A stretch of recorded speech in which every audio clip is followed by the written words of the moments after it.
I'm Dr. Alexis Yamakoski. I am fortunate to get to be the Chief Humanologist at 5 to Flow. I'm thrilled that we get to have a conversation today with our founder, Kate Visconti, and our co-founder, Jason Haller, who is our Chief Performance and Innovation Officer as well. Want to thank everyone who is a return visitor with us here today. I see I think some new faces as well, perhaps. It's hard to believe this is our fourth now Gray Eye of Rewire or Retire series. This has been very exciting. Our first three series, we were really setting the foundation for this transformation that is happening as we think about the impact on all of the generations who are now working with AI or choosing to be resistant to working with AI. But our focus is really on this Gen X group. We've established that over the last 40 years, this group has navigated exponential technological change successfully, is the most important key takeaway there. And here we are with this exponential change with AI. We wanted to bring this group together so that we can really empower and inform the Gen X and other folks who are feeling a bit perhaps overwhelmed or intimidated by the rapid change, and remind them again that we've all been here. We've gone through this kind of rapid change before. This maybe feels a little bit faster, but we certainly have the skills needed to navigate it. And we've talked about that in our first and our second session. We really focused on the power of curiosity, leading with curiosity to rewire our brains to making ourselves a bit more open to navigating this new space. And in the last session, we talked a lot about data. So how do we get ourselves prepared as leaders and within organizations to make sure that our data is ready and that our people are ready to navigate this change with AI?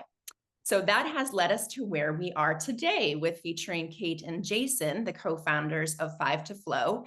Today, we want to focus on building the human element of AI. We've talked about, as an internal organization for 5 to Flow, we talk about the importance of HI, human intelligence, plus AI, artificial intelligence, and how these two work together. So we really want to help those who are fearful overcome that sense of fear and build their own internal empowerment around how to navigate this stage. So I want to first start by asking Kate and then Jason to briefly introduce themselves, and then we're going to get right into the topic, into the heart of things today.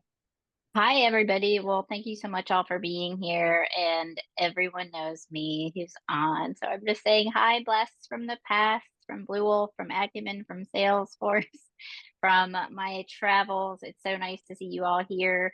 I am the founder and CEO, and we have lots to talk about. So I'm going to top it over to Jason, and then we'll jump in. Sweet. Yeah, almost no one here knows me, so that's even better. And my background is mostly in athletics and switching into high performance coaching there. And then eventually now I do more performance coaching for businesses. So that's my background, specializing in flow optimization.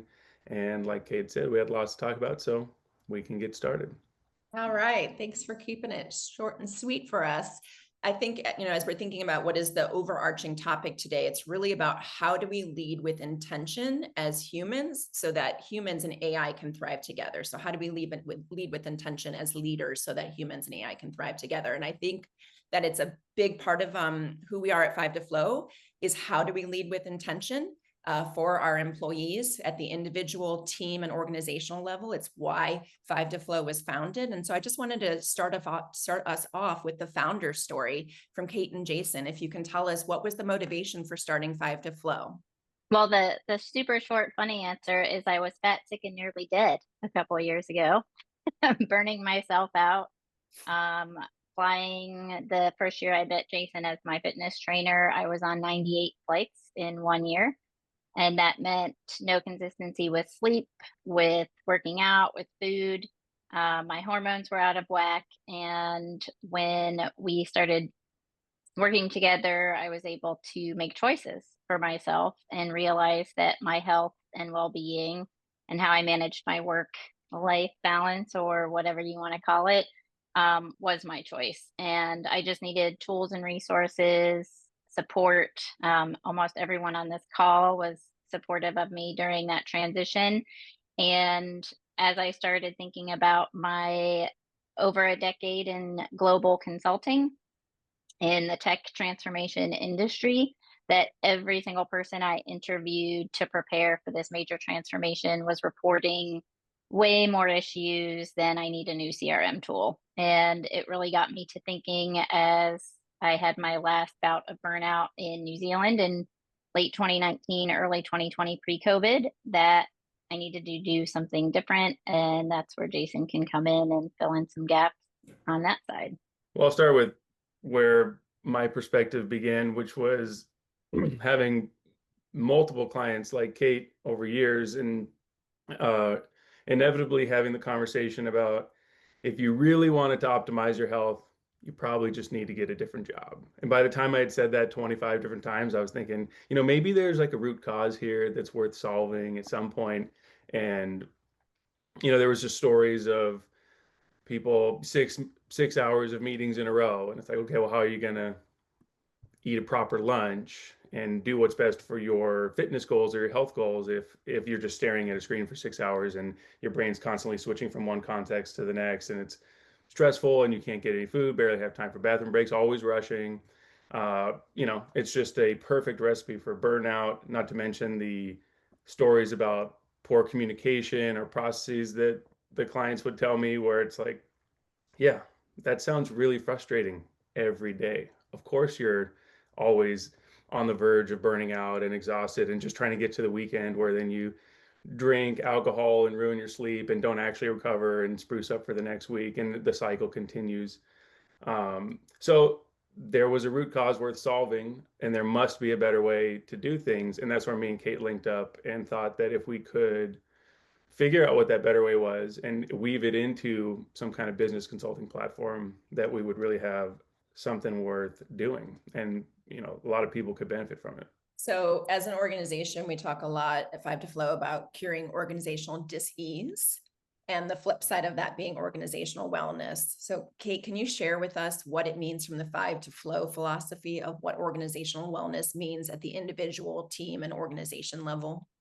Yeah, great question. And I love, by the way, to reinforce interactive if anybody Yes. wants to chime in, because you might have been in one of my workshops on this topic or worked with me during these transformations. So in the 12 years that I was doing and everybody knows this about my history, so it's not calling anything out, but digital transformation specifically to implement Salesforce at organizations.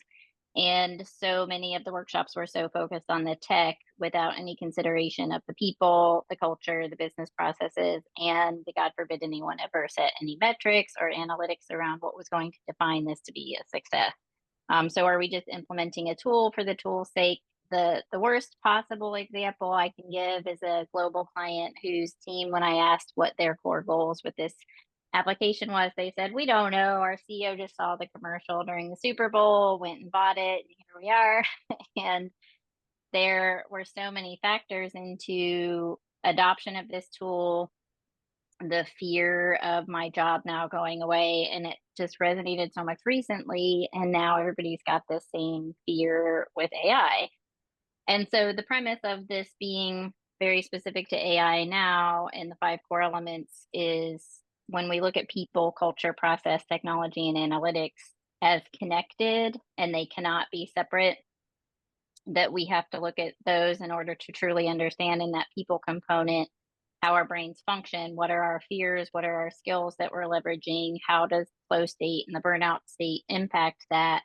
And when we're constantly in a state of change with no value, with no awareness, with no desire, and following the ADKAR model, which is our other connected piece there, is that how are you going to adopt or use something and get the true value from it if it's not actually enabling the future state of how you want to work?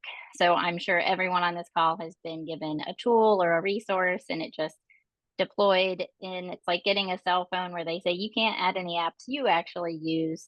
You're just going to have to use it the way we gave it to you. And so that is the underpinning philosophy of that framework. So 5 to Flow. So we talked about the 5 core elements: people, culture, process, technology, and analytics. I want to hear from Jason a little bit on the flow side. I know that was actually even in coming up with the name for a 5 to flow, little happenstance, but actually turned out to be rather remarkable. So Jason, can you talk about the role of flow and maybe even just tell briefly the story about how the name 5 to flow came to be? Sure. Well, I've been aware of the state of flow, which is our best feeling, best performing, both physically and mentally, our best cause or our best state of existence, where we have all kinds of performance enhancing and feel good neurochemicals and hormones swirling around, creating all the best stuff. We're in totally engrossed in the present moment. We have all of our mental energy focused on the task at hand or the problem to solve, rather than being somewhat hesitant or distracted by thoughts of what might happen in the future, what might happen in the past. And this is super relevant for sports because you basically have to be in flow to not get injured or to perform well enough to win a game or do something correctly anyway. So flow had been around for a long time in my world because of my sports background. And then when me and Kate were going through this business idea, I was primarily coming at it from the health perspective because that's what I'd been helping all my clients with. But then she came up with some name 5 to flow, and I'm like, oh, are you talking about this kind of flow? And she goes, what's that? Send her a video. She says, absolutely, that's going in. We're doing it. And then from that point on, I had to become responsible for becoming a flow expert. So then my journey down that rabbit hole began.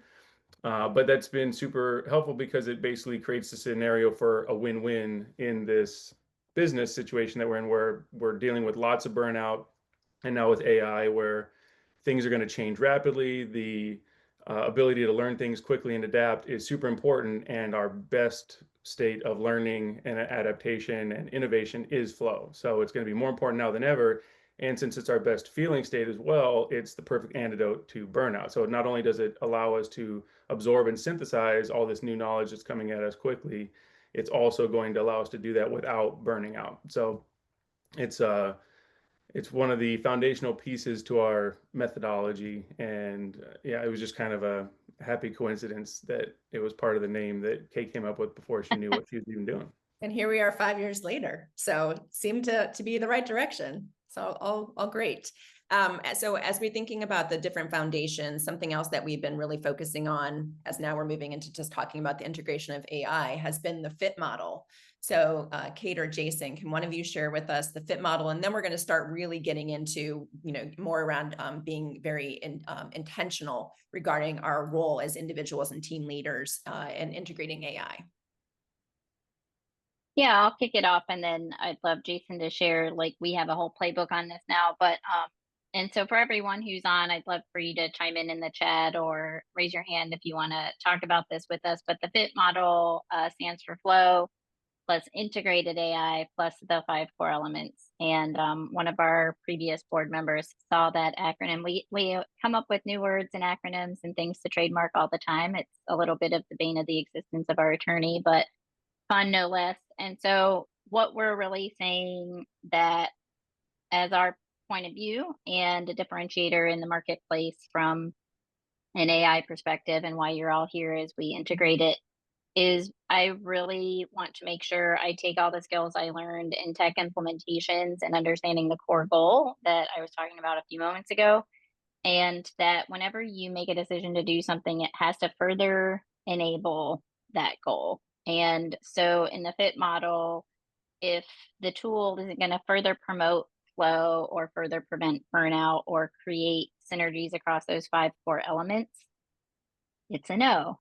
So the FIT model, again, is, and the context for everyone who is on to think about AI, is everybody's getting inundated with it. And the choices we have right now are, how is this going to actually help us? And are we implementing it in the right way, either as an individual, as a team, or as an organization, to have that fitness for business kind of model that we're really thinking about? Are we all healthy, engaged, satisfied with our work, motivated, and leveraging the tools that are given to us or that we're able to select as an organization to succeed? So Jason, I'm sure you have thoughts on that. We kind of came up with it almost a year ago now, but there's always a trade-off in business, right? You can do things quickly and cheaply, and you can make a lot of them, whether that's ideas or some kind of physical good, or you can create higher quality, you build it slower, but then there's fewer of them, right? There's always a trade-off within the pace, the quality, and the volume of whatever it is you're creating, whether that's the idea or some kind of physical good. But within knowledge work, this model that me and Kate came up with is essentially saying that if we apply the right principles to optimize for flow within the workers, the right principles to optimize the usage of AI with tools and processes, et cetera, and the right optimization of the 5 core elements, then we can have all 3. There doesn't have to be a trade-off. We can have pace, quality, and volume all optimized. And so that's where, flow is going to primarily drive performance and innovation within the individual, because we're going to be in our top cognitive state. We're going to be able to absorb information and come up with new ideas. And then we can amplify that performance with AI if we use AI properly. So then AI is going to help drive efficiency of creating those new ideas and applying them and automating them. And then the 5 core elements are primarily going to be responsible for sustaining this ability over the long term, which then allows the platform for scalability.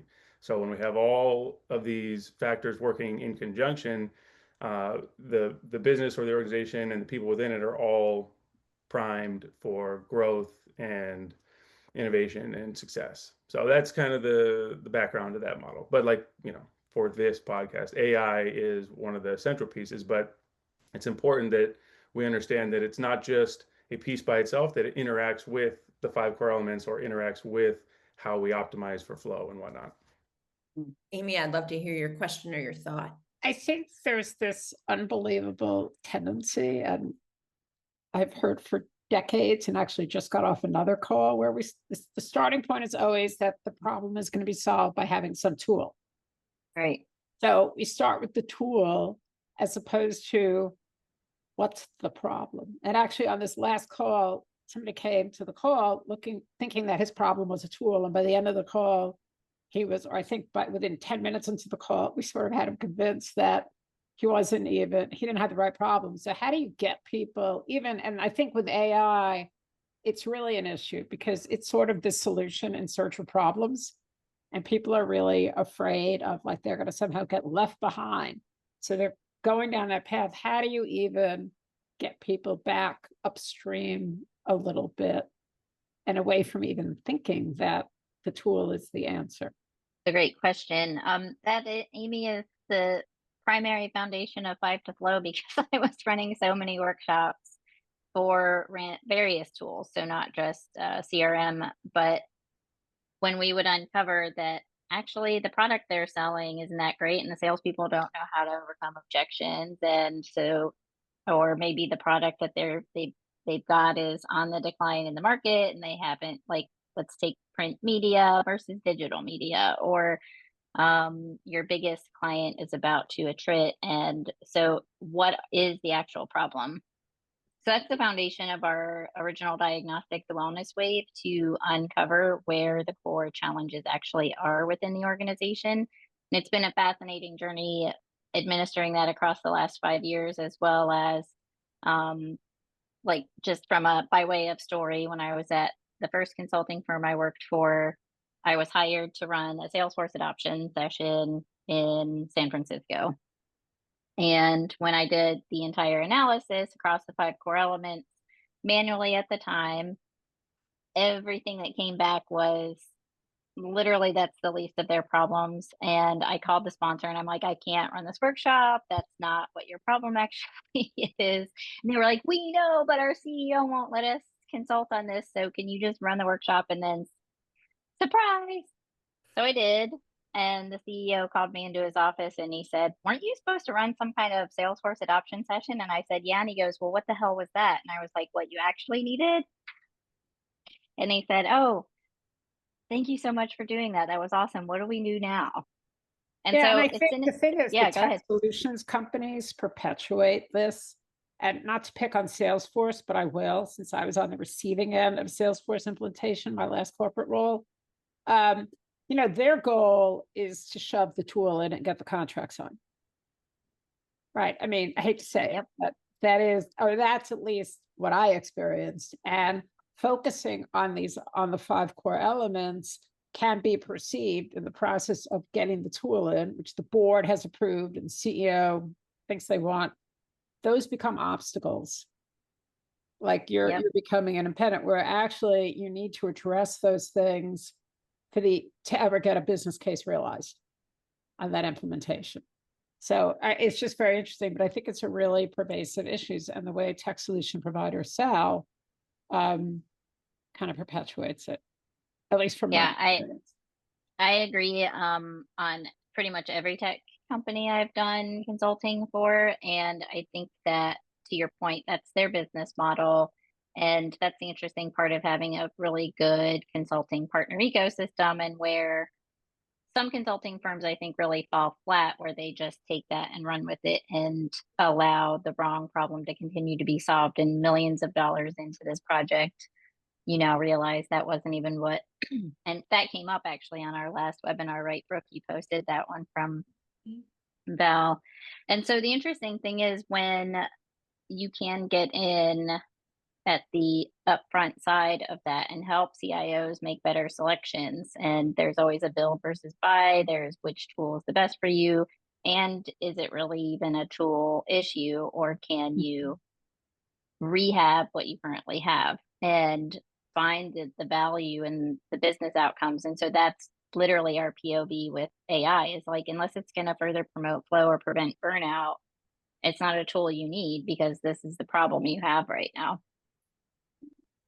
I was going to have a different tangent on the original question from Amy, just because you guys are doing what your realm is, and I'm going to stick to what my realm is. But from my perspective, the origin of the problem is that people currently don't, on average, some people here might be better, but on average don't have enough time or attention to even enter that what is the problem mindset, which is going to be crucial for taking a more proactive versus reactive posture. So if you're never doing strategic thinking, what is the problem? How can I solve it? How can I solve all future problems versus every day I just keep solving the same problem over and over, because I'm reactive, because I don't even have time or attention to delegate to, what is the problem that needs to be solved. So part of our perspective is that we need to rebuild time and attention for people. So the tools that we come up with, or the strategies that we recommend, are very much about removing obligations and freeing up time, because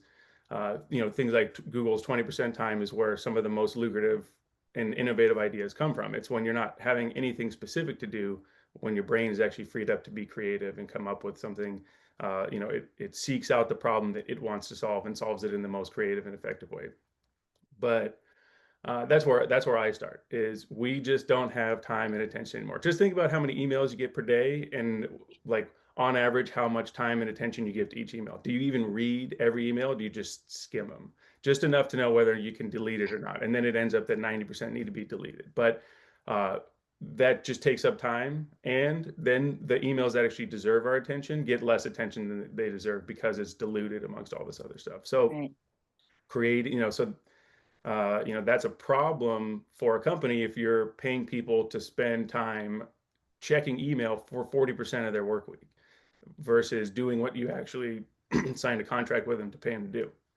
So, if you kind of explain, well, here's the loss in productivity and efficiency because everybody's doing all this wasted time and attention, and especially if we're switching that attention rapidly versus having solid chunks to focus and cover ground on major projects and think strategically, then there's a lot of lost opportunity there. And if that's your status quo and it's been working, fine. But it's kind of like what you said, though, with AI coming around the corner, you will get left behind if you stay in that style. Somebody will adopt AI, somebody will create way more efficient processes, and eventually you'll be left in the dust if you don't kind of keep up with the times. But it isn't the tool on its own. It's the whole organization, the culture of experimentation and growth mindset, et cetera, et cetera. Well, so I think that helps us with the idea of being able to work our way through the 5 core elements, because we've talked about, AI is clearly not the magic bullet. And Amy, to your point, if we're not answering or addressing the right questions, that's really where we need to start. last webinar Val Kearns brought up, it's also oftentimes that we don't even have the right people who are asking the right questions. So we need to like take a step back even further. So as we're moving through the 5 core elements, starting with people and culture, and Jason and Kate, you began to touch on that. We know that AI, is also can be impeding. It's more digital noise. We may have more cognitive overload now because I know we've all we create a lot of content so at 5 to Flow. Sometimes we find ourselves in the realm of cognitive overload as well. So thinking about the role of AI with Flow, let's work our way through the 5 core elements, starting with people and culture. And what is the advantage of utilizing AI from a people first perspective, and thinking about how do we introduce it from a cultural perspective? My elevator pitch for those tours that optimizing AI for people helps the people develop the uniquely human skills that AI can't replicate. And then the culture supports both AI adoption, but also the deep human work. So you don't want to just support, if you're the culture, rapid adoption of AI tools, but then, like we said, everybody's overwhelmed. I got all these new things to learn, everything's getting thrown at me, but my company is not optimized for me to have dedicated time to learn those properly and figure out where in the process do I use the AI, where in the process do I use human judgment. So we just throw things in rapidly without having the culture and the processes to support it, then we're going to fall flat on our face. And that loops back around to the people process, where we need to develop the people to be able to use these new skills, have the culture to say that it's okay if we're still learning, we don't have to be perfect right away. Growth mindset, we want you to experiment, even if it's failure, we're going to learn from that, and we're going to iterate and come up with something better the next time. So what's your sense of how would you like take a shot at how many companies are actually approaching it with that mindset versus there seems to be a lot of AI is going to help us get rid of people. So the exact opposite of what you say. That's a great question. And it's one that I've been like, why this was so interesting in our very first Gray Eye session is like, none of this is new. It's just a little bit different. And that was the exact same question we'd ask with other technologies we implemented in our past. So Amy, I know you and I reminisce about banking and technologies we implement. And it's like, well, that just took out an entire department, right? Like report automations and things like that. And so since the dawn of time in my tech consulting, I asked the sponsors like of whatever project, and if the company is or isn't approaching it this way, is you have to be able to answer that question from a change management perspective, is what are the people going to do with the newfound time? So is this, as a salesperson, are you actually going to get more client facing time because you're not manually writing proposals? In operations or tech consultants, are you taking notes in every single meeting and then distilling them, or are you having AI do that so then you can start strategic solutioning and stop working 70 hours a week? So it's an interesting one that'll be across the board from a people perspective. As the AI changes your role, ensuring the people are equipped with the cognitive tools they need to do whatever the newfound time is going to be spent on. And if it is a downsizing effort, where can you have transparency and where can't you? Because then the culture component comes in, that as we shift from, let's just say, hours-based work to outcomes-based work. What I used to charge 40 hours to do interviews and take the notes and distill the report, I could probably now do in an hour. So how am I still going to make the same revenue at my organization? So it's a great question, Amy. It's definitely one of, depending on where those in charge see that perspective. But we talked about it a lot as a team at 5 to Flow, where we ended up doing our own hackathon role by role so that the people were actually engaged in what pieces of their job can be automated, semi-automated, delegated to AI, whatever, and then how that would upgrade their processes. And I'm curious, like, because there are lots of other people on this call that probably are in organizations implementing AI. And Amy, I know you consult, so I'm curious who's seeing mindful implementations and who's seeing slap it in like you do with lots of other tech. Anyone want to share? Well, I'll share that just in my own friend group, I got friends that work at Facebook, Google, X, companies that have really strong AI components currently. And we'll just be chatting. What are you guys doing with it? What am I doing with it? And they're kind of like, wow, I work at an AI company and the actual day-to-day stuff has almost no AI in it at all. The company is doing tons of research, but their actual day-to-day is not augmented by it at all. So they're kind of looking at what we're doing as a smaller, more agile company and thinking, wow, like I'm just gonna buy that thing myself because it'll really help me with my team. But like the support is not. So from my perspective, to Amy's original question, the companies are doing this big overarching like research on how can we automate and get rid of people, but they're not investing at the individual or the team level. How can we just make everybody more efficient now? So it does kind of fall, in my perspective, a little bit on the individual to take lead, use tools, become more efficient, show what's possible. I had a friend actually that I talked with a couple weeks ago, and after we had met up 6 weeks ago, he was just totally jazzed up on, okay, I'm gonna go all in. I'm gonna figure out what I can do at work with my AI. He basically did his own personal hackathon, and then we met up again, and he's like, oh yeah, ever since doing that, a new role opened up, kind of an AI focused role in my department, and it looks like I'm the primary candidate to get the job. But it's because he took the lead on developing himself first, That's showing what's great. possible, putting himself in a position to succeed.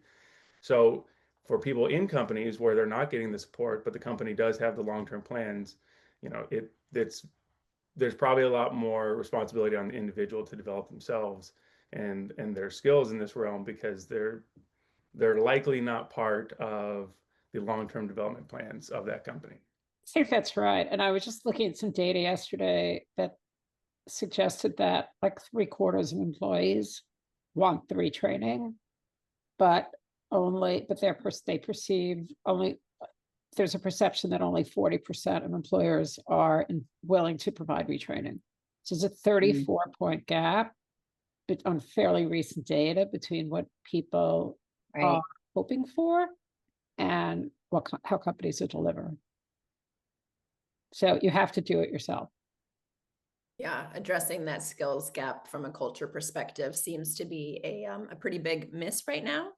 I think we have some interesting data from our own Wellness Wave surveys where some of the teams that we've have taken the Wellness Wave are tech teams, and perhaps not surprisingly, but still surprisingly, we find that they're scoring lowest across the 5 core elements in technology. Maybe they're a little harsh on themselves, but really low scores in AI. So Amy, you're asking like who's doing it well. So far, we have not seen our clients doing it well.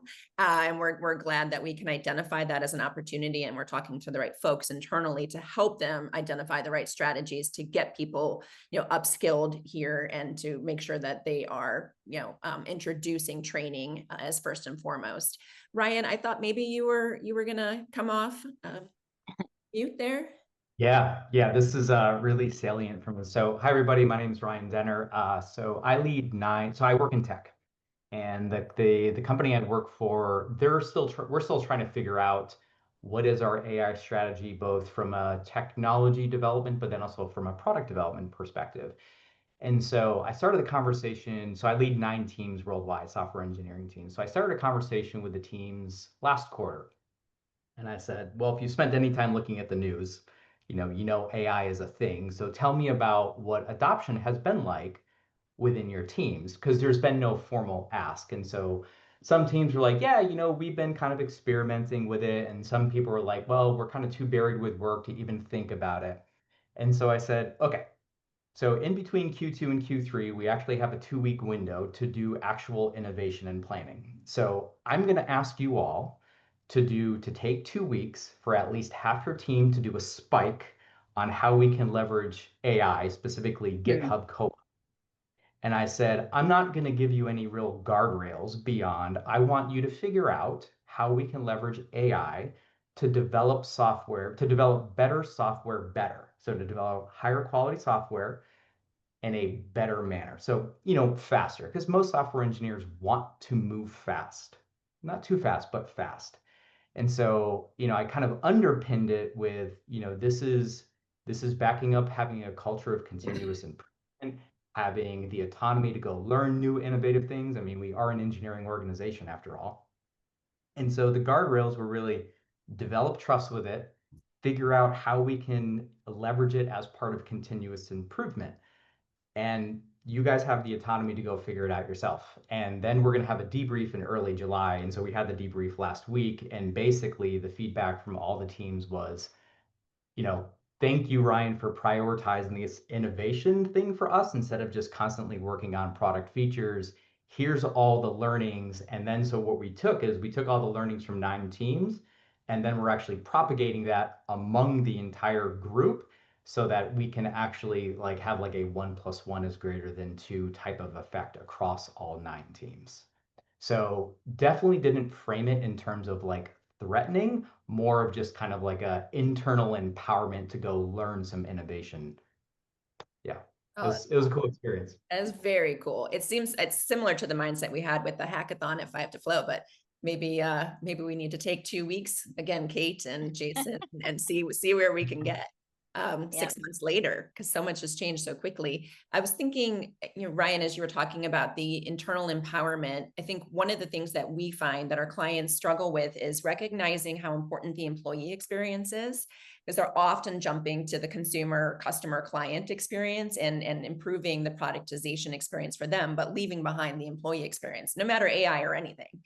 And now we're seeing that companies are, I think Jason sort of was mentioning it, companies are starting with the end consumer client experience, but forgetting that there's the employees who are the ones who are actually navigating, making that improvement. So hearing from you to say, I want them to feel empowered to find new tools that we can then use to help benefit the end consumer is really where we see the value of understanding we have to invest in the employee experience first and foremost in order to have that outcome of a positive customer client experience. So well done on that front. Thanks. Muna, I saw you shaking your head in agreement. Did you have any additional thoughts? A couple of additional thoughts. Sorry, hello, Muna here. I've also been working in tech for a number of years, and with Kate for a while. But so my thoughts were sort of aligned to what Ryan was saying. I kind of think of this in the teams I've led in the past. I always look at my children, and children have a really different I say warped, but a slightly different view of time. And the reason that's really important is they learn in a very different way. So they're so focused in a moment, there is no consideration of schedules. There's no consideration of a calendar. There's no all of those other, I say, obstacles to thinking are out of their way. So how do you create a culture where you are essentially liberating time, and everything Ryan talked about in terms of whether you create a hackathon or you create a program, you give them you just give them that autonomy to go off and be creative. So innovation hubs or something along those lines. And those are the sorts of things I've done in the past, certainly, just to give my teams just a little bit of autonomy in terms of time. And actually the most important thing, and as I think more about on the AI side, it's actually also about pausing. It's, we sort of get into this almost like a treadmill of task, and therefore the innovative thinking goes away, which actually AI is not necessarily the innovation thinker. The human is the creative thinker, and how do you give the human more time to be creative and therefore ask those prompts in a slightly different way, or create the art of just being a little bit more experimental about the questions to ask of AI. So that's some of my thoughts. That's fantastic. I wanted to ask Jason Haller. I know we've been talking a lot about, just in the last 5 minutes, there's a number of flow triggers that have come up, and being able to introduce flow triggers when we're also adopting and implementing AI. Wondering if you could just kind of summarize some of the things that you've been hearing. Well, yeah. So Flow has various known triggers. To kind of summarize what a flow trigger is anything that sucks us into the current moment. So we just heard that the kids are learning better because they are fully absorbed in the current moment. So how can we trick ourselves to be fully absorbed in the current moment? And you can picture this easily. If you're hiking along the edge of a cliff, you're there. You're not thinking about anything else. You're thinking about not falling off the cliff. You're right in that moment. Versus if you're just standing around in the middle of a field, you can drift off and do whatever you want with your brain. It's low consequence. So high consequences is one form of flow trigger. Autonomy is another form. So if I'm responsible for solving the problem, I'm going to be more engaged, more invested in how I solve that problem. If I'm told how to solve the problem, then I'm just a cog in the wheel and I just do what I'm told, and my brain's going to drift off and do whatever it wants to do. Clear goals is another super important flow trigger. So if I'm given the goal of solving X problem, but with the autonomy to solve it however I want, then I can really dive in and spend the time, the dedicated time, like we just talked about, which is another important flow trigger. If I know that in 5 minutes I have to be somewhere, I just don't have enough time for my brain to ramp up into higher level thinking on whatever it is I'm trying to do. So if we're constantly switching, not only are we distracted by what we were just doing, because we have the cognitive residue of what was just going on and those thoughts are still bouncing around, but we need dedicated time, long enough, at least 45 minutes, but probably more like 1 to 3 hours at a time, to really sink into something and not just have that first pass at it. Like we were talking about creating better prompts. Yeah, the first prompt gives me the first response from the AI, but my perspective is that's never the best response. There's always way better responses hidden in there, and you have to just keep asking questions,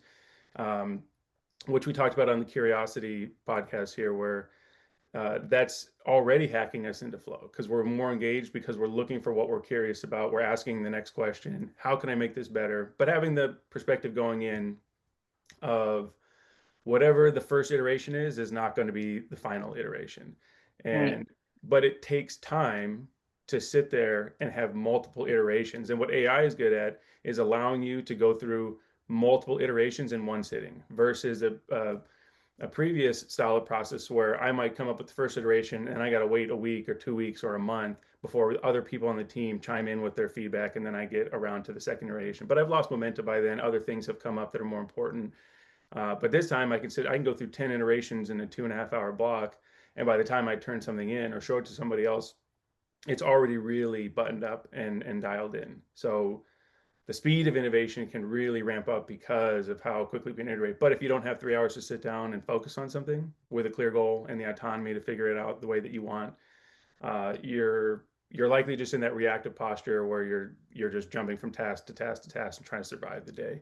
And you may feel like that was productive because you did a lot of stuff, but if you end up doing a lot of stuff the same ways indefinitely, then that's basically a lot of wasted energy. Because if we can figure out how to do those things in a more efficient manner and then solve them in newer, better ways and move on to different problems, then that's how growth actually happens. That brings us back to the triangle of pace, quality, and volume. And Ryan put a note in the chat regarding AI also affords us the opportunity for immediate feedback, which is definitely one of our favorite flow triggers. And so as we're able to iterate quickly, it's a lot of times because of that immediate feedback that we're receiving. I wanted to continue working our way. We've through the four elements. We've talked about culture, people, culture, and now thinking about process. And from an ethics, compliance, and risk management perspective, it really, this is where we really need to think about the human element, the human component of it. We've chatted a bit about this in previous webinars, but want to think about some of those, ethical concerns or biases as we think about the role of AI and human intelligence and what the impact might be. So, Kate, do you have any thoughts regarding ethics or compliance or even risk management? Yeah, I mean, I'll tie all of those together from a business process, and not different from other tech, is how is this going to be used in the advantage of the employee to create a better customer experience. So to Amy's point earlier, there a lot of the ethics and things around tools, and I was reading a book about this last weekend, How to Break Up with Your Cell Phone, where she talks about all these tech companies calling us users, not customers. because we're being used. A lot of these companies, they are taking our data, they're using it for other purposes. And so that's a huge one from that part of the process component. And I was going to put it in the chat that the other tech developers out in the world from a different book, Stolen Focus, talks about all of the engineers out there. Maybe some of them have been on these calls, is to steal our focus. Like, and she says, focus isn't profitable, distraction is. So, how, from a business process at your organization, can you streamline processes that promote focus and prevent those distractions? And, at the risk of naming names of all the various distracting tools between your cell phone, if you've got Slack, if you've got Teams, if you've got WhatsApp, if you have Google Chat, and you're trying to work and focus, if you don't put processes into place that prevent those distractions, you're just going to get back to another unfocused new tool that's taking you out of that. So I also wanted to connect that, Ryan. I saw yours in the chat that when I'm in my flow using AI tools and getting immediate feedback and, oh, like, awesome, it loves that idea, I'm going to go back in and do more with that. That then becomes my new process that we share with the rest of the team to make sure that we're streamlining and not enabling an old process with a new tool, but coming up with a whole new process. Yeah, I think what we're finding, especially if I had to flow, is the documentation of the processes is so critical. Things are, as we noted, are rapidly changing. And so every day we are continuing to innovate. And instead of it being, oh, by the way, I worked on this, we're needing to be more proactive internally and create our new processes for documenting the new processes. But wanted to ask Jason a little bit about, as we think about like biases from a process perspective, what do we need to take into account regarding like the human intelligence overlay on AI? Well, my thoughts weren't going to be strictly about biases, but if I can set the stage for a minute here. Previously, the way that people could differentiate themselves in a company like higher performance versus lower performance was on what you knew and how you could apply what you knew, right? So if you can learn a lot of things and apply that knowledge, you can do well, and that differentiates you from somebody who's not doing both those things as well. But knowledge is kind of democratized now with AI. So it isn't necessarily that you need to know it, but that you need to be able to find it quickly and efficiently and accurately. So it's more about questioning. The new skill is questioning, not knowing. So you can know, you still need to know some stuff, but mostly if you know how to get the information, then you can do a whole lot of things and you can learn a whole lot of new things a lot quicker than someone who has hoarded a bunch of knowledge. So it's about a more adaptable intellect or style of thinking. So it's, switching from knowing to questioning, and then instead of necessarily applying from, so first you question and get the knowledge, but then you try to automate whatever the next thing is, because those are the tools that we have access to now. So instead of knowing and applying, we're going to differentiate ourselves as workers by questioning and then automating, is what I think. And then that weaves into the process conversation, because human judgment is going to be a crucial skill with how many outputs AI can generate quickly.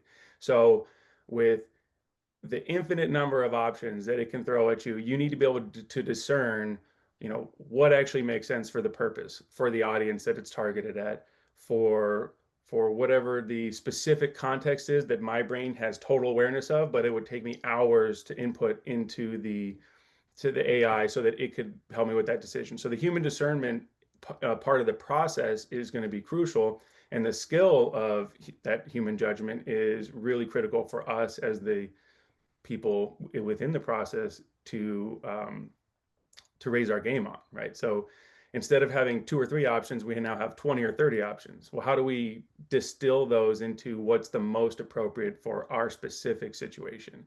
So that part of the process is super critical, because if you just take the first output and then you just pass it on through, it's just not going to be as good as it could have been. And if you just had one layer in the process of human discernment, and it maybe took a little bit longer, but you would have ended up with a much more specific output, which probably would have accomplished the goal much better. So I think that that is the part of the process conversation that I'm the most interested in, is where do we optimize for the human in the process, and what skill do we want the human to have in order to be the most effective in that part of the process. And I know I'm calling them humans, which is almost as bad as calling them users, but just for clarity here. I'm curious, Amy, which term do you think is should be preferable, if not end user or customer or consumer rather? People. People. All right. So I think that's people, individual. No, I worked with a cultural anthropologist years ago who just used to rail about the fact that we refer to people as consumers. And he said, like, it's so, like, you think about it, you consume, like that's what we are. We'll talk about being used. And he really cured me. You will rarely hear me slip it to using the word consume or consume. Yeah. Leverage. Yeah. I mean, I definitely appreciate the perspective of how our vocabulary influences our perceptions. Really, it's so important. I mean, do any of us want to be the subject of a management meeting where we're being spoken about in terms of, well, how can we leverage those people? Right. I mean, none of us really want to be leveraged. So no, we want, yes. I was a language student, so I'm very sensitive to language and how it reflects a culture. Well, I think it's great. Yeah, absolutely. Monetize is another one. None of us want to be monetized. Absolutely.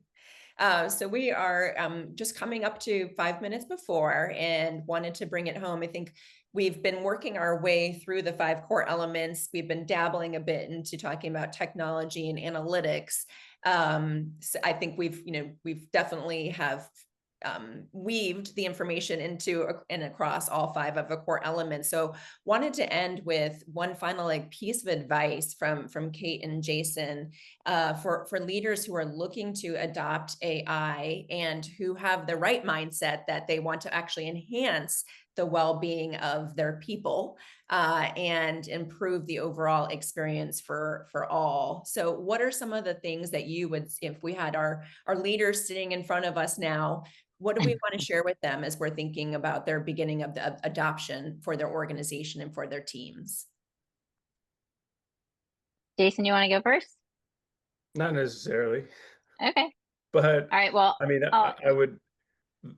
I'll chime in after. But the initial thought was something that Ryan brought up earlier, is that optimizing for creative thinking is just the most important right now, because as more and more things get automated, the value comes in innovating something new, right? So if what you were doing was same, well, anything that's done same can get automated. What becomes new is what we become more responsible for. So if we can optimize our value in that category, and if you as the leader can enable people to optimize for that category, versus enabling more of a cog in the wheel, same mindset, then that's going to be what really opens up a lot of doors, I think. So creative thinking. I love that. I would just end on going back to your question on organizational disease, and that this could just become another risk factor, or it can become an enabler to wellness. And so when you think about any of you, like if you're not a burnout survivor, so glad, I don't want to welcome you to the club. But if you are, and you've been there and you've experienced the hypervigilance, the anxiety, the frustration, breakdown of community, work overload, any of the things that would be part of your story, the perspective we have with AI is, when you can take a tool, I'll use that word, Amy, to make your day better and your team's days, and as leaders, strip away the fear and ask yourself those tough questions, like, what can we do for the people in this organization so they are not grumpy with our clients, and that we're actually in a solution selling model wherever we work, that we're solving an actual problem with what we do for people. So Amy, I'll end it on for people. How do we really focus on that and like align to the purpose of your organization? So even if it is a piece of tech that you're pushing as a product, how do you say, hey, if you use our tools and resources at your organization in the best way to enable your day, and you get home earlier to feed your child or are able to actually go to the gym, like we can really turn any place into a purpose-based organization if they apply these principles. Oh, I love it. So at Five to Flow, our mantra is your people are our purpose. So thank you for bringing that home, Kate. And thank you, Jason, for all of your great insights. And to everyone who participated today, look out for the link to the webinar that you can share with others. And then we look forward to letting you know what is on deck for the month of August. So we'll have a few extra panelists next month and look forward to seeing you all then. Thank you so much for being here.